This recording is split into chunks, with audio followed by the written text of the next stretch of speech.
देख रहे संदेश आप तक में आप सभी दर्शकों का स्वागत है। कहने को यह सदर अस्पताल है और सदर अस्पताल की क्या व्यवस्था होनी चाहिए आप सीधे तौर पे देख सकते हैं। यहाँ जो व्यवस्था में लचर पचर व्यवस्था है, उस व्यवस्था का विरोध जो है श्री गुरु गोविंद सिंह अस्पताल सुधार समिति के द्वारा किया जा रहा है। हम लोग सीधे तौर पे बात करेंगे कि यह सदर अस्पताल का यह दर्जा मिला है, लेकिन व्यवस्था की बात करें तो ये इसमें इस अस्पताल में सबसे बड़ा व्यवस्था यह है कि इस अस्पताल में अधीक्षक नहीं है।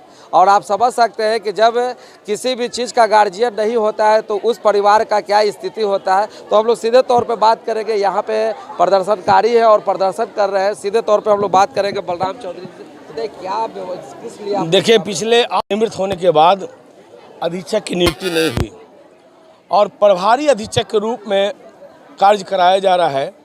और प्रभारी अधीक्षक की भी अस्वस्थता होने के कारण अस्पताल का कोई माय बाप नहीं है, कोई देखने वाला नहीं है। स्थिति है कि किसी भी विभाग, जितने भी विभाग हैं, ओपीडी है, सभी विभागों में डॉक्टर नदारत है। आज तीसरा जो पीजीआई जो डॉक्टर है, तीसरा फेस टर्म्स वाला जो ट्रेनिंग पीरियड में है, उससे ओपीडी की व्यवस्था कराई जा रही है। यहाँ पैथोलॉजी विभाग में देख लीजिए, ओपीडी विभाग में, इसमें हड्डी रोग वाला में देख लीजिए, जो ऑर्थोपैथिक डॉक्टर, जो सीनियर डॉक्टर थे, RN चौधरी जी रिटायर हो गए, अधीक्षक थे। आज लोग छोटा सा जिसकी हड्डी टूट जा रही है, जो एक्सीडेंट हो जा रहा है, उसको NMC या PMC रेफर किया जा रहा है। यहाँ सदर अस्पताल की सुविधा प्रदान होने के बावजूद भी यहाँ सुविधा के नाम पर नदारत है। गैनी में वही सिस्टम है।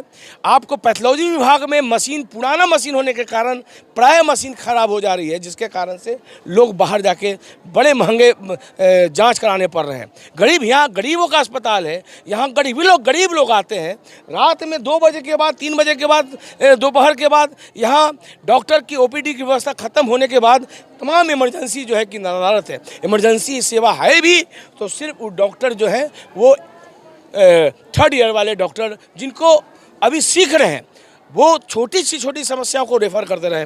ये तमाम जो मूल समस्या मरीजों को सुविधाएं जो वंचित हो रहे हैं, उसको लेकर हम लोगों ने सरकार का ध्यान कराया है। कहने को मुख्यमंत्री नीतीश कुमार जो है स्वास्थ्य के प्रति काफ़ी गंभीर है और उन्होंने दावा किया है, लगातार दावा कर रहे हैं कि सूबे के जितने भी अस्पताल हैं उन सभी अस्पतालों में पूरी व्यवस्था की जाएगी। पटना सिटी के श्री गुरु गोविंद सिंह अस्पताल पर सरकार का ध्यान नहीं है, न स्वास्थ्य मंत्री का ध्यान है, ना स्वास्थ्य व्यवस्था पर ध्यान है। यहाँ पर बिना गार्जियन के अस्पताल चल रहा है। डॉक्टर अपनी मर्जी से आ रहे हैं, अपनी मर्जी से जा रहे हैं। ये व्यवस्था कब तक चलेगी? रोजाना जो है कम से कम 10,000 रोगी जो है यहाँ पर आते हैं प्रतिदिन, और ध्यान नहीं देने के कारण रोगी और उनके अभिभावक बिल्कुल मायूस होकर, निराश होकर वो वापस हो रहे हैं। गुरु गोविंद सिंह अस्पताल में काफ़ी लचर व्यवस्था है, आप देख भी सकते हैं। हमारे साथ मरीज जो है, जो अस्पताल डॉक्टर के कहीं न कहीं सौतेला व्यवहार के कारण जो है लौटते जा रहे हैं। तो हम लोग गौर करेंगे कि मुख्यमंत्री नीतीश कुमार सदर अस्पताल को लेके काफ़ी गंभीर है, लेकिन वो गंभीरता किस काम का कि जहाँ पे मरीज का कोई काम नहीं हो पा रहा है। हम लोग सीधे तौर पर बात करने की कोशिश करेंगे। देवरतन जी हैं, इनसे भी हम लोग बात करने की कोशिश करेंगे। जो है वो अभी नहीं है, यहाँ सरकारी अधीक्षक बना करके काम चलाया जा रहा है। हम लोग अस्पताल की समस्या को लेकर हाल ही फिलहाल स्वास्थ्य मंत्री से मिले थे। 25 सूत्री मांग को लेकर हम लोगों ने ज्ञापन सौंपा था और आश्वस्त किया गया था हम लोगों को कि अस्पताल की समस्या को हम लोग यथाशीघ्र दूर करेंगे और साथ ही साथ अधीक्षक की नियुक्ति होगी।